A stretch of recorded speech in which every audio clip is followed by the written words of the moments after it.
Changing gears, an emergency drill at the Wachusett Reservoir today. Agencies from around the state are training on how to protect the state's second largest reservoir. Patricia Nicolas got an inside look at Thursday's drill. Patricia? Olivia, the Wachusett Reservoir serves as drinking water for more than 2 million people in Boston. Today, several agencies came together to practice what they would do in case that water were to become contaminated by a neighboring source. Imagine if this train carrying oil across the Wachusett Reservoir derailed.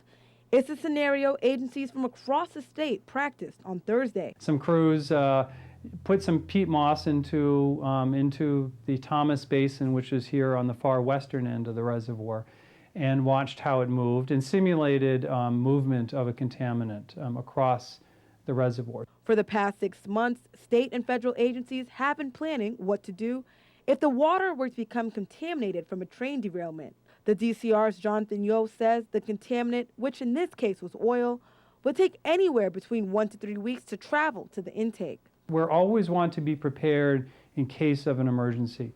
Trains have had problems around North America, Canada, the United States recently, especially as we move more crude oil around the U.S. The drill was a collaborative effort between the Department of Environmental Protection, Massachusetts Water Resources Authority, Pan Am Railways, South Wachusett Regional Emergency Planning Committee, and the Department of Conservation and Recreation. They used orange booms to contain in Thursday's drill. As we put up the booms, we're going to do testing, live testing, to see what's going on with water quality all across the reservoir. So even though it takes weeks for the water to get to the intake, we want to know exactly what's going on with water quality. Yo says a train has never derailed and contaminated the reservoir, but the agencies want to make sure they are able to respond if it were to happen.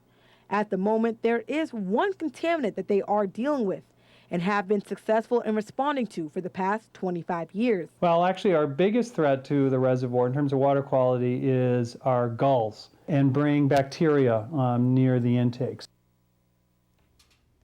Now, Yo says for people not to feed seagulls, even if you aren't at the reservoir, say you see them in the parking lot, please do not feed them. Let them continue their way back down south. Back to you. All right, Tricia, good to know. Thank you.